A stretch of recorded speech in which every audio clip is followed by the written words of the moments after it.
All right, welcome to the first episode of LTATR, or as it's better known, Let's Talk About the Rangers, a place where we talk about the Texas Rangers. So today is going to be my first episode. It's going to be my plan for the 2025 offseason, where I think they are, where I think they can go, some ideas I think they should do, and some I think would be nice, but they're not realistic. Let's talk about where we are right now as a club with the stats and where the Rangers can improve. So the offensive stats I care about, and then I'm going to compare them to the World Series teams because I think it's important to compare them to the teams that were competing for the World Series. So, batting average for the team was .234. On base was .302. Slugging was .381. We had 134 stolen bases. That's an incredible number. Never let Ezekiel Duran steal. He gets picked off too much. It's horrifying. Sometimes it's great. Sometimes it's just my biggest nightmare. We had 40 sack flies, 11 sack bunts, and the reason I keep sack flies and sack bunts, I am a believer that baseball is a game evaluated in runs. I think too many stats go into simulate the idea of how many runs they can create. I think it matters what's on the field, and we'll get into this a little more with the guys that have been non-tendered today. But that's what I think. You need players that generate runs because runs win games. If you can hold teams to 4 to 3 to 5 runs a game, and you can score 6, 7, 8, 9, you can score a bunch of runs, you will win those games because you scored more. It's not the most complicated theory, but we seem to be anti that in baseball nowadays. But now, some guys that I really like their season offensively. Corey Seager, 271, 373, 487. Rowdy, 259, 315, 457. Sam Haggerty. Oh my goodness, I love watching Sam Haggerty play baseball. It is a hustle player. He's a switch hitter. He's great. He hit 253, 328 with 370. I know the slug's not there, but he's a leadoff hitter. I'll take 370 slug out of the leadoff hitter any day. And then, Josh Himothy Smith, 251 average, 335, 366. He had a slump in the year, but I didn't think there was like a huge problem. 250 is perfectly fine for me. Started to struggle a little bit more against lefties this year, but I think the lefties are starting to figure him out. It was that one guy from the Astros. Oh, I'm blanking on his name right now. It was oh my goodness, I cannot think of his name. We'll come back to it. Now, some key takeaways for me personally. The Texas Rangers have way too much swing and miss involved in their baseball. We strike out too much. We cannot manufacture runs. I can't remember the number of times I listened to Dave Raymond say that they were 0 for 12 with runners in scoring position, and it was the 4th inning. I'm like, guys, you're getting runners on base, and your run producers are not producing. I think that Langford was great. I still think Langford struck out too much.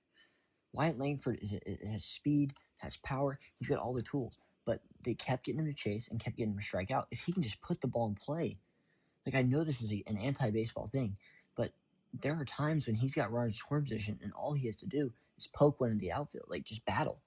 Don't chase the slider 12 feet outside. And yes, I know hitting's very difficult. I understand that concept. Like the sweeper moving 25 inches off the sinker that rides in 12 inches, it's a hard pitch to lay off of. But also, you can't fall for it every single game. That's not a flaw in the game. It's a flaw in your approach and in your swing. And I think that was his issue last year. Same thing with Josh Young. Oh my goodness. Watching Josh Young hit was like, at times, he was my favorite hitter. He would drive the ball. But then at times, he would swing at a fastball. He'd get 5 fastballs right at the top of the zone and swing through 3 of them. Foul the other 2 off straight back. And then somebody would make a mistake and throw him a splitter, or throw him a changeup, or hang a curveball. And if he didn't pop out, he hit a bomb. But I love him defensively, but offensively, he drives me nuts because his swing path struggles so much with that high heater. And the game we play today, when you see 4 seams, they're going to be at the top of the zone. They're going to have good ride. These guys nowadays that throw 4 seams and sinkers, they're not going to throw their 4 seam unless they know it has good ride. And against a guy like Young, just spam the 4 seam. Higgy is one of my favorite players we have picked up. He hits well. He drives the ball. He's very consistent at the plate. He didn't have the power that I wanted him to have this year. I was very disappointed with that. But he caught well, I thought. He drove in runs. He's not the defensive catcher that Heim is, even though he's not on the team anymore. But he produced offense, took good at bats, and drove balls deep in the outfield to score a run. He was a good bottom of the lineup hitter, and the Rangers need more of that, especially for when the top of the lineup struggles. You cannot have a 1 through 5 that's amazing and a 6 through 9 that's horrible. Like, you can, but you're not going to win the big games. You're not going to win the tough games against Houston. You're not going to win the tough games against Seattle. The pitching staffs of other teams now are so good in our division. We have to be able to hit better off of good pitchers. Seattle's going to have a young pitching core for a really long time. The bullpen there is elite. Houston always seems to take garbage pitchers and turn them into something. So the Rangers have to figure out a way to produce runs off them. And it can't just be swing for the fences. It's been the biggest flaw in our game. We want to hit home runs, and we want to do that at the risk of striking out. I thought Bochy coming in and encouraging the team to steal, encouraging the team to push a little bit further, the bunting coming back last year, those are good things. But we have to come through when it matters, and I think he did okay with that. Berger was kind of the same way. He was horrible at the beginning of the year. And then they sit him down, get him some bats, fix his stuff. And I loved Berger by the end of the year. I thought his bats were great. His swing path was good. He chased at times, but really I didn't have any problems with him. I don't know what to do with Marcus Semien. I don't know. I don't know what to do with him. He is a dead pull hitter, and he gets 0-2 sweepers outside. 2-2 sweepers. Like, the pitch to get him out is a sweeper. And every right-handed pitcher we face has a sweeper. But the benefit to Marcus was that any pitch on the inner half, he would hit out. Now he's getting fisted. Now he's getting balls that are jammed and returned to ground. The production is starting to fade, and I don't know what we're going to do because I like Semien. I think he's a great hitter. I think he's a great player. I think he's a great man. I don't know what we're going to do if that regression keeps happening, because you have Walcott down in AA who's playing really well. You have Smitty who's playing pretty well. And if you want a reason to bring Walcott up to make that decision, to push those buttons, it may involve Semien leaving. I know there's been rumors, at least today I've seen, of Evan Grant coming out and saying that the Rangers may trade Seager. The Rangers are not trading Corey Seager. He is still their best player. I don't care what anybody says. You can say it's Langford. It's not. Corey Seager, when healthy, is still the Rangers' best player. And I know the health thing has been a question mark, but he's gotten healthy. He's had some injuries, but he's been super productive when there. Just to put it out there, he's really like the only guy on the team that ever gets intentionally walked. Like, we've had one or two other guys, he gets intentionally walked because he is the threat. You would rather face Langford than Seager. You would rather face Marcus. You'd rather face Semien than Seager. You'd rather face Peterson than Seager. Like, it doesn't matter. You would not want to face Seager. You're not trading him. If you do, I don't know what to say about this team. I can't tell if we're going into a rebuild. I don't know.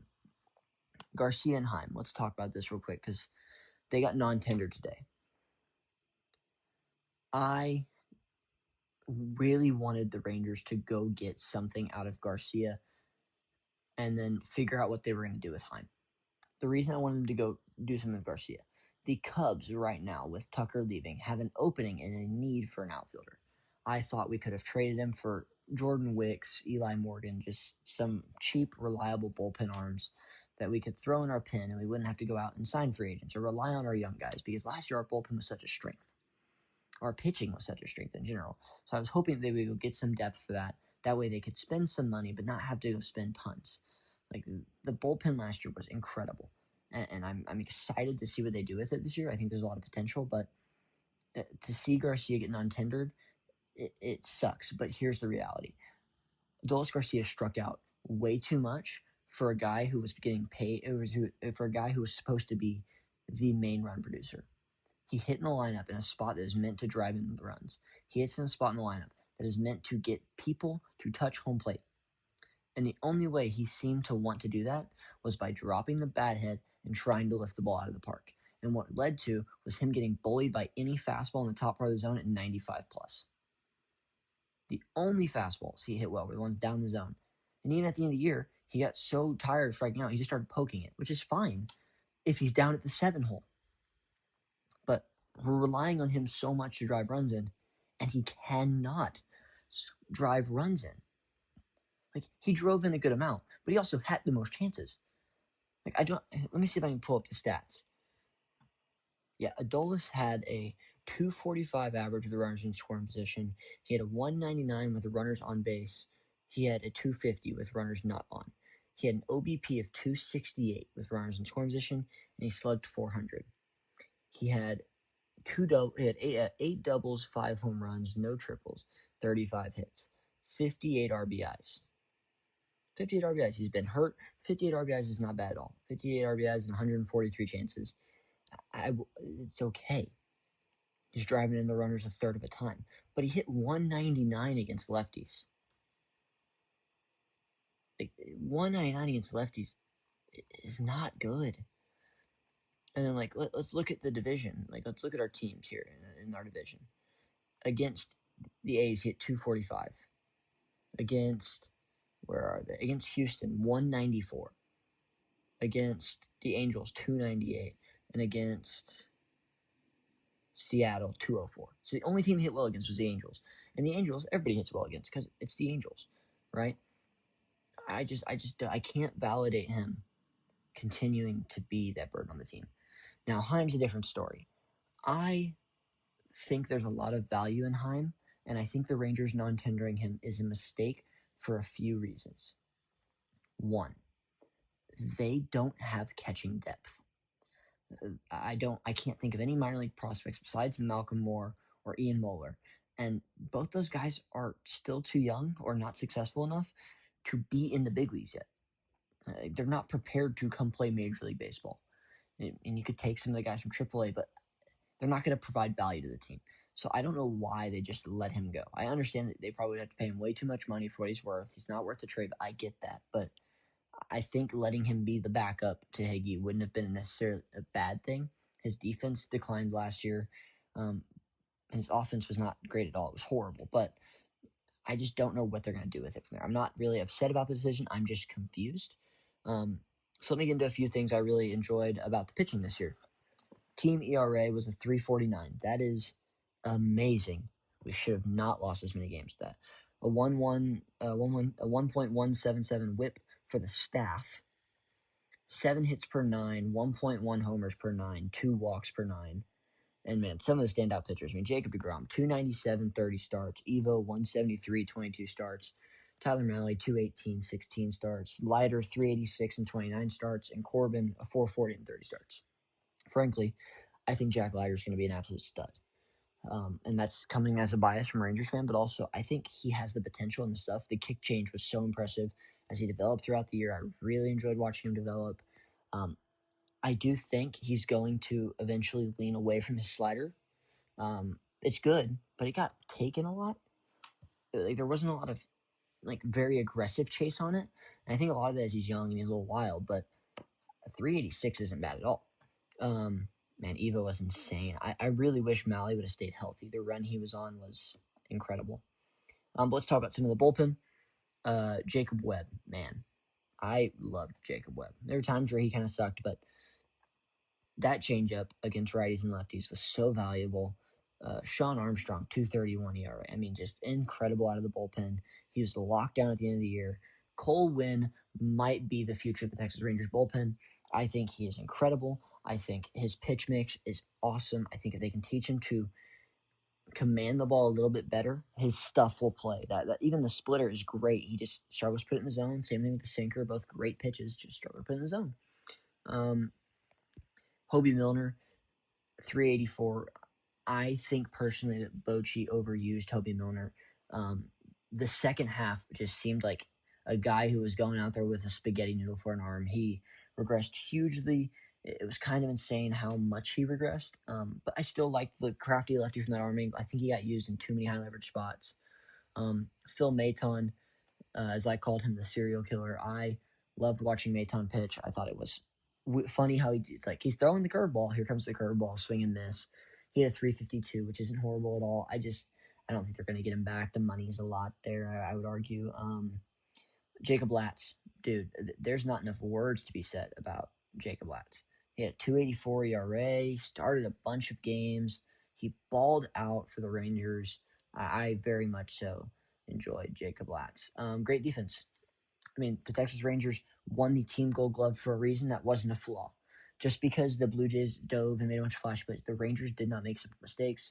They were the best defensive team this year. That's why this year was so painful, because they're the best defensive team. They were arguably one of the best pitching staffs and one of the best pitching staffs in baseball, and they just forgot that hitting the ball was part of the game. Now I'm going to compare the Rangers to some of these World Series teams, to the Dodgers and the Blue Jays. I'm going to keep it short. The Dodgers hit 253, which is not far off from the Rangers' numbers, but they had 200 less strikeouts. The Blue Jays hit 265 with 500 less strikeouts. Like, that is absurd. Let me go back up to our numbers. 234 average, with 20 points below that.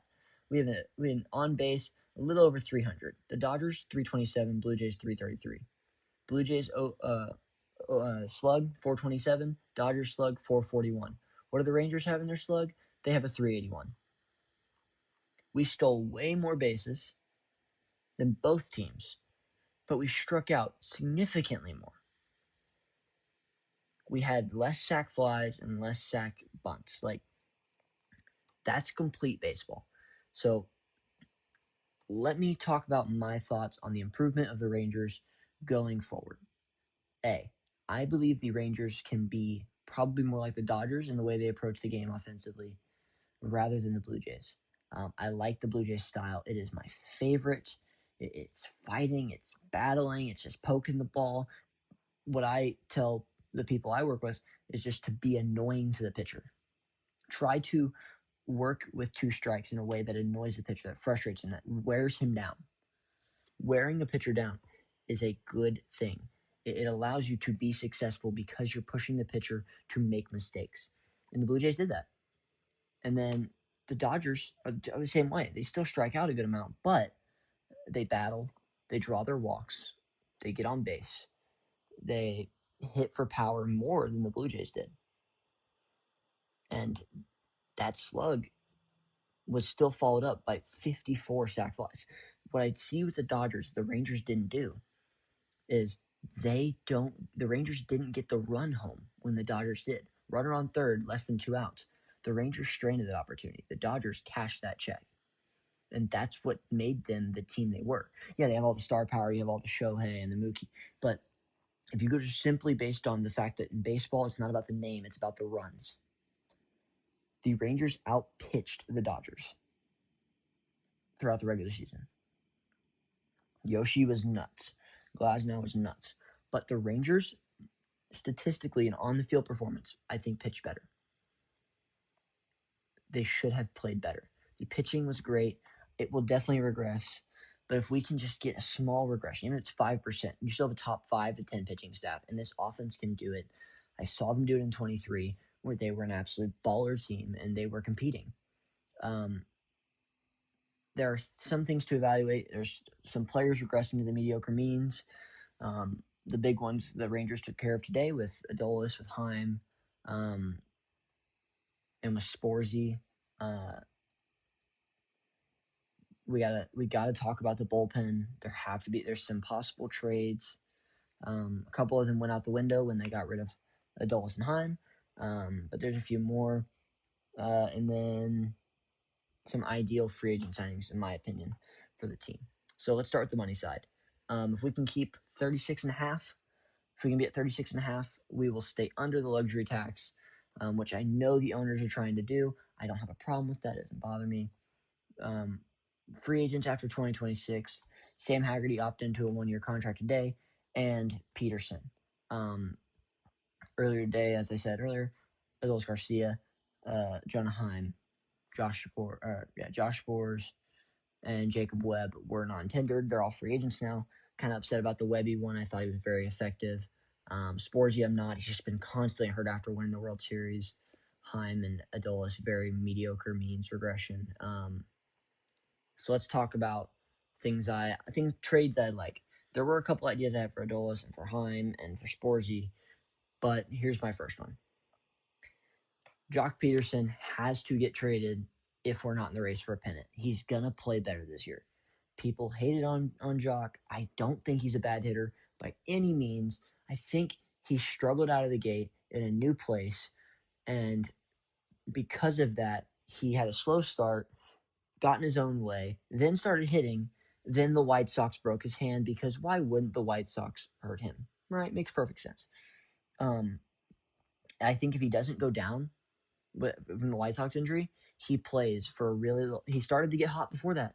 He was balling out. He had good momentum. I think he would have had pretty average numbers or mediocre numbers, not the abysmal numbers he did have.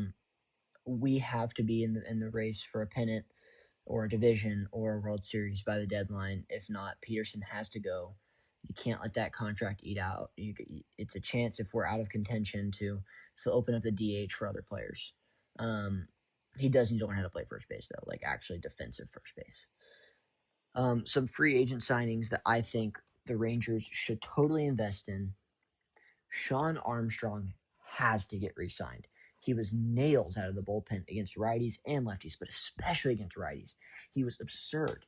That sweeper was amazing, and he used it the perfect amount. I love the cutter, love the sinker. I've loved him since he was in Tampa. I want the Rangers to keep him. I think they could get it done on a 1 year, $7 million contract, maybe 7.5, but I think 1 year, $7 million would get it done. I think with the lockout, a lot of guys are going to be willing to take 1 year contracts, or maybe an expansive 2 year deal that is a little less. Like, I think maybe 2 years 11, 2 years 12 for him. He would take, just because of the impending lockout. I think because we lose Adolis Garcia, the first person we go and get is going to be one half of a platoon. I think we go and get Austin Hayes from the Reds for 4 years, $44 million. It's 11 years AAV. I don't think that's bad at all. He had a 266 average, a 315 on base, and a 453 slug. I think he is a steal, specifically because against lefties, my man Austin Hayes hit 319, 400 on base, and a 549 slug. For a team that struggled against left-handed pitching, Austin Hayes is a necessity. He's an average defender, but man, put him out there in left field or put him out there in right field, tuck him away in a corner, and let him ball out against lefties. Then we got my other side of this platoon, and it's Mike Yastrzemski.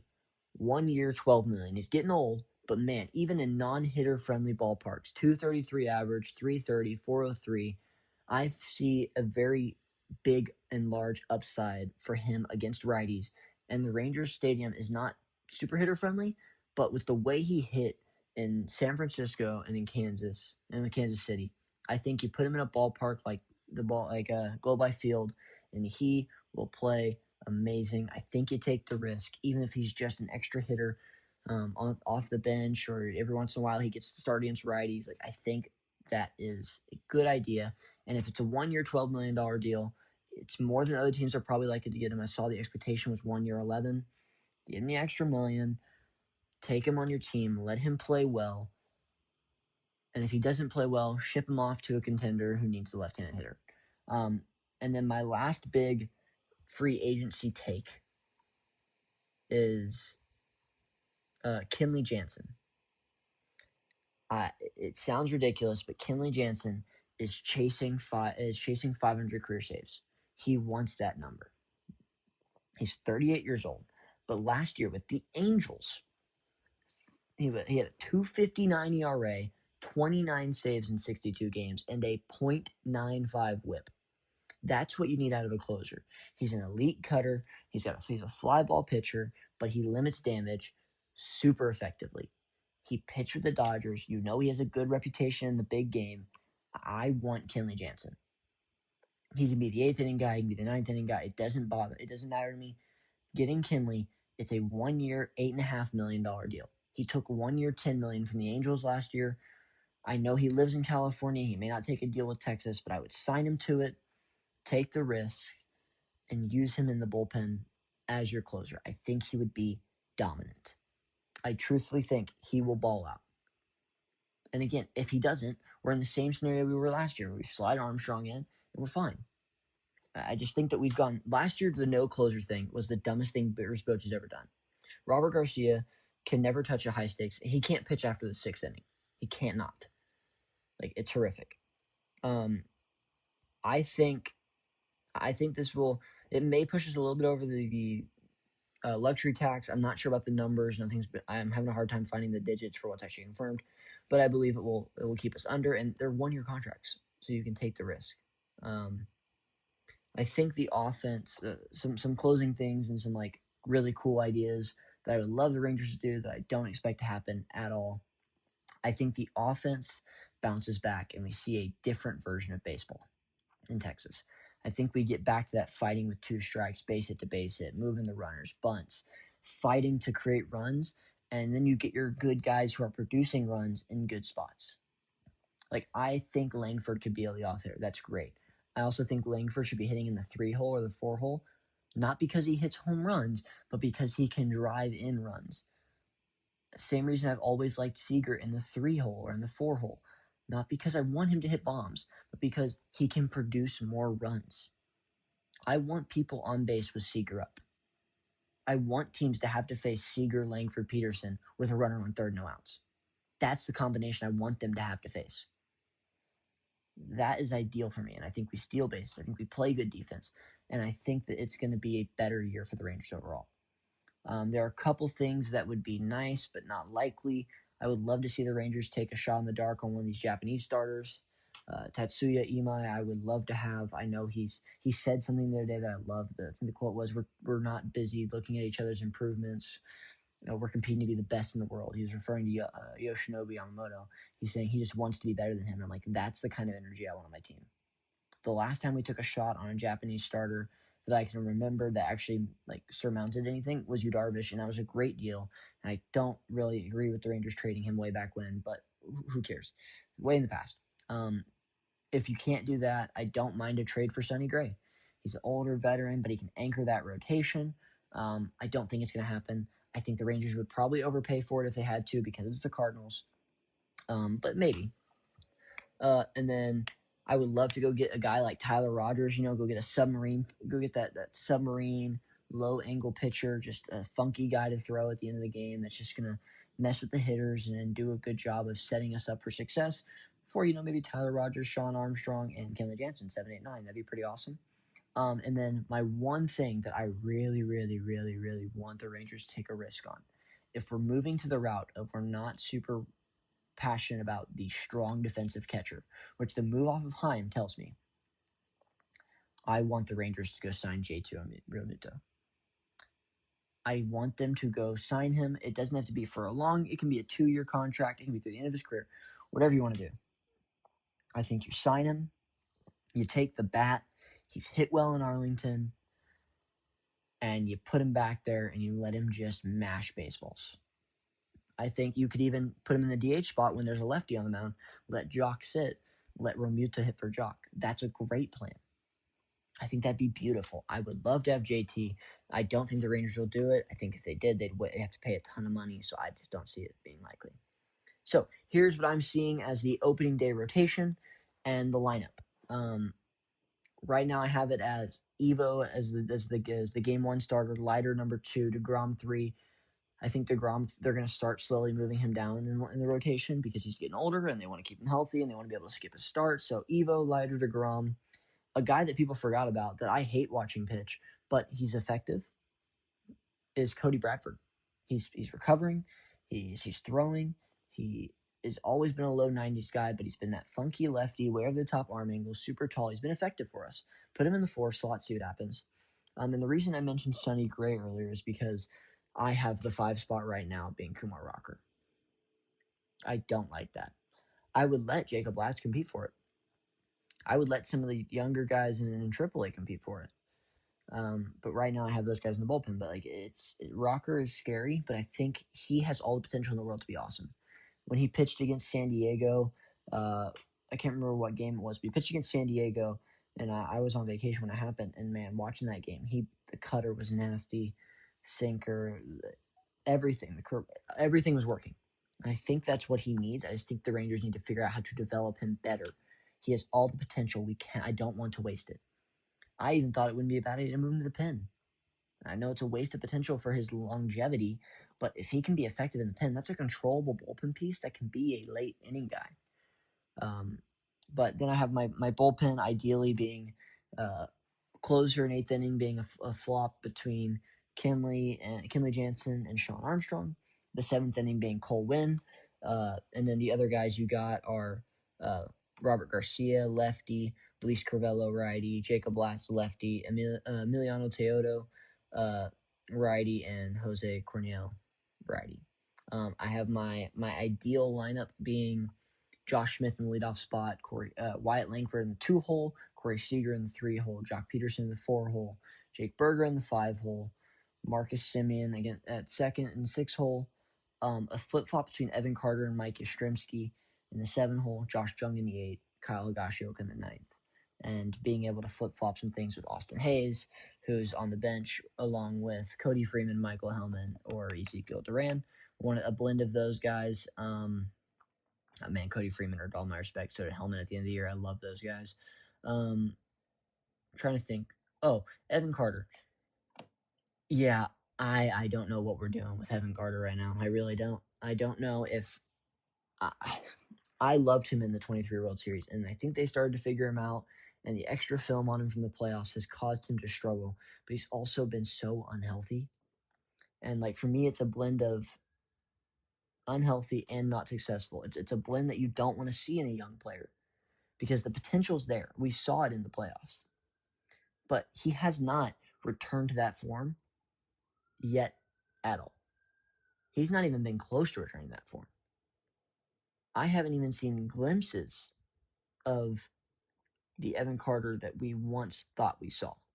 So I am very hopeful that he turns it around, that the outfield of the future is Langford, Carter, and who else you want to throw out there. But I think Langford and Carter have a good potential to be the 1-2 punch for the Rangers in the future, but I got to see Carter turn around because I'm starting to get scared about it. And I know that the Rangers have some good outfield prospects in the minors. So, few last things to finish up on. I want to talk about the coaching staff changes. I love the changes. Absolutely adore them. I love the fact that we now have Skip Schumacher. I remember watching him with Miami. The way he manages is incredible. I'm pretty sure that he signed a contract to be with the Rangers for the past couple of years as like an advisor. So I know it's an outside hire technically, but also I think that they did a great job going and getting him. I think he was a steal with all these other teams signing managers. I love the fact that that's true. It's been incredible. Yeah, I just think that they are going to compete and they are going to be better, and that's going to lead to success. I'm going to talk about his coaching staff real quick. I love Skip. He seems like a good guy. Seems like he knows what he's doing. I think it's kind of funny that he's short. That'll be fun to watch on TV. Short, he's my height. But then we got Luis Ureta, bench coach. He was the same as last year. Don't no problem with that guy. Justin Veal is back again as the lead hitting coach. But the big one for me is Major League hitting coach Alex Centrone. Alex Centrone has been the guy who's been with the Astros for the past few years.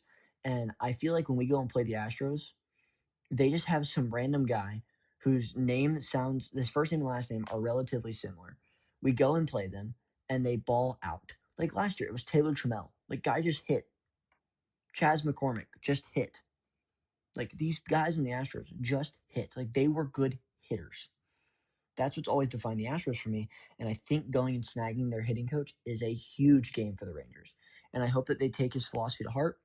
And I hope he takes our miserable hitting from last year and flips it around. Jordan Teagues, I looked into him. He was the bullpen coach last year, I believe. I have no problem with him. Seemed like he did a good job with that. I just hope he takes a lot of Maddox's philosophies and applies them. This idea of, hey, like, trust your stuff, be the guy. But I hope he leans into the feel of the game and the metrics. I think the numbers are good for baseball, but I think we need to lean into the feel of the game a little bit more. Dave Bush, don't know much. Oh, dude, the return of El Blondie to first base and Ragsdale going to third base, I love. That is amazing. Makes my day. I love the fact that they're doing that. I have no problem with that whatsoever. The fact that El Blondie's coming back, that's going to be great to see on the field. Ragsdale going out there and just being on the field with the team on the third base side. I'd like giving him decisions. I've heard him talk. I love the way he talks. Love the way he sees the game and analyzes the game. The way he talks defense is so fascinating to me. It's just super enjoyable. I'm sad to see Beasley and Maddox go. It's horrible. But when he was coming in and making a new thing, you had a feeling that there were going to be changes. It doesn't shock me that they made those changes whatsoever. Again, I really like them. I thought Beasley was going to be our future manager until he had that stint where he was the interim manager, and it did not go well. But yeah, I don't know, man. This Rangers team, I'm optimistic about, but I'm also skeptical. I love they went and got the Astros hitting coach. That's something that's small that means a lot to me. That's the kind of small thing where you take a guy who's had success of making hitters successful even when they've struggled, and that has been really nice to see. Right now, I'm looking at the 40-man roster, and I mean, the infield depth's great. Oh, dude, this is going to irritate me. Justin Foscue is always on the 40-man roster, and Justin Foscue is what me and my dad call a 4A player. He cannot play in the big leagues. He has never had success in the big leagues. I've seen him hit the ball twice. It was once he walked a game off after going like 0 for 5 in the game, got an MLB The Show baseball card, which was cool. Which the card sucked. But he played and he did that once, and I saw him get one other hit. I don't see the future with him. I wish the Rangers would leave him in AAA, let him mash, trade him for some prospect. But yeah, they placed some guys in their 40-man roster recently to protect them. Right now, it's got their other catcher as Willie McIver, which his career regular season stats are he's had 102 ABs and he's batting 186. So, and he was drafted by the Rockies, which says a lot. He's played 31 games at catcher. So I don't know what their plan is with the catching position. I hope they do something with it. Maybe I'm wrong, and McIver's like the greatest player of all time, but who knows? Mark Church being the bullpen I like, possibly. I didn't put his name down earlier, but I like that. A couple of these other guys I don't recognize, which is good. I want to see some new faces in the bullpen. I want to see what we can do with this outfield. I love it. With Carter, Haggerty, Hellman, Langford, Ozuna. I'm still hit or miss on Ozuna. I don't know what to expect of him. He had been good in the past, but he had like a really bad spree and then randomly balled out at the end of the year against the Guardians, against teams like that, where I thought we were going to make a push for the playoffs. I'm glad we didn't because we got stomped. But I am grateful that he was good because it gives me confidence about the future of that outfield. I think the infield is a good core with Simeon, Seager, and Young. I love Berger. I'm glad that he's under team control for a little bit. He's just a great man, and I think he's a great player. I just think he needs to get his feet under him. And I think last year a lot of it was Peterson got his bad start. Berger got a bad start. Simeon had a slow start. Seager had a slow start.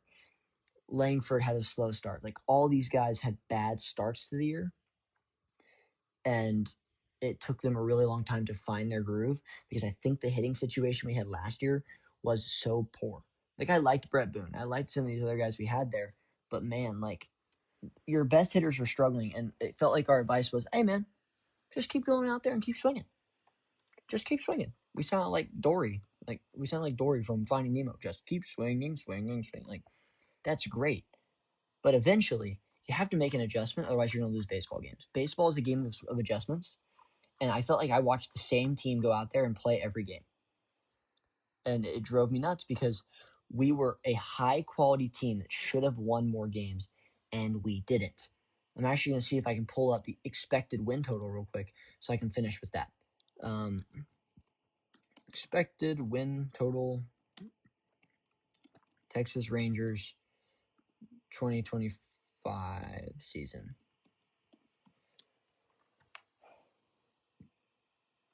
The Rangers were projected for 90 wins, and they won 81 games. So we fell 9 games underneath the projection. That says a lot. I think Chris Young knows what he's doing. I'm sad to see Bochy go, but man, watching him limp out to the mound was tragic at times, especially when we're getting blown out. There's nothing worse than getting crushed by a team. And you see Bruce Bochy wander out there and look like he was as done with as the players as we were at times. But no, I'm optimistic. I think the Rangers can win. I think they can be a successful franchise. I think the division is still up for grabs. I think Seattle's going to be in the head next time, and they're going to say that Seattle's the team to beat. Seattle's the team to beat. I think Houston's always a problem. I'm glad they're losing Framber, but I think we can beat Houston this year. Oakland is getting dangerously close. If Oakland's willing to spend money, we're going to be in trouble. I just don't know what the Rangers' plan is for the future of this franchise. The Angels have no clue what they're doing. The Angels have no idea what they're doing. They have no idea what their plan is for the future of their team. And yeah, my biggest fear is Oakland and Seattle. Seattle is my biggest fear. We don't play well there. We suck in Seattle. We need to play them at home more, and we need to crush them at home. That would make me feel happy. But yeah, thank you for listening. I'm going to finish with some scripture because there's no reason to talk about something that's so futile if we don't talk about Christ and the way that he died for us and the way that he lived for us. So I'm going to talk about Colossians 3:2, which says, set your mind on things that are above and not things that are on earth. This scripture to me, it just says to focus on eternity. Focus on the fact that people matter. People have lives, that we can love people. And this podcast is going to be always interesting because it's easy to look at people and judge them. It's easy to say, oh, this guy hates us. But the reality is all these baseball players are human beings. They have families. They have hearts. And God loves them. No matter if they can't hit or if they struggle or if they've been non-tendered. God loves them. And he doesn't do it because he has to. He does it because he loves. There's always been a quote in my life that has gone with,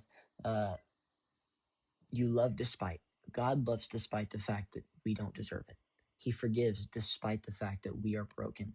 He loves and forgives us even though he knows we might hurt him again. And then he challenges us to love like he loved, to live like he lived, and to focus on what he focused on. God focused on every individual person, loving them to the fullest amount. He focused on the fact that we all matter. And then he focused on the fact that he wants all of us to be with him in eternity, in the throne room with him. So my hope and my prayer for this world is that we would stop hating each other, start loving each other. We would pray, we would go out, and we would treat people as if it were today and the day that the Lord returns. No other day, no what if, no procrastination, but simply focusing on the fact that if we focus on God and we focus on him and we focus on the plans he has for us, it will infinitely be better than if we focus on this world, because this world is broken. The flesh wants what it wants. Sin craves what it craves. We break, we shatter. But God rebuilds, God strengthens. And when we focus on him, when we suffer, when we struggle, we will endure with purpose, and it will all be worth it because the King of Kings, the Lord of Lords, will one day return, lift us up, and recall us home. So I'm going to pray real quick. Dear Heavenly Father, I thank you for the fact that I live in a life, God, and an opportunity, Lord, where I can do something as silly as talk about Texas Rangers baseball. God, where I can talk about something that's so futile, so limited, Lord, that's eventually going to expire. God, that these tangible things will leave. But God, I pray that you would just remind us, Lord, that there are some things that are intangible, that matter. Like you, Father, like the people around us, Lord, their lives, their spirits. We are not just flesh, but we are people with souls. And God, I pray that you would remind us to treat people like as if we were speaking to you, to love people as if everybody we love is you, Jesus. God, I pray that you would help us care for the least of these and to love radically, because to love radically, as Jesus did, is to live life to the fullest. Thank you, God. It's in your holy name I pray. Amen. Thank you for tuning in to the first episode of Let's Talk About the Rangers. See you when big news breaks or after the first series of the year. See ya.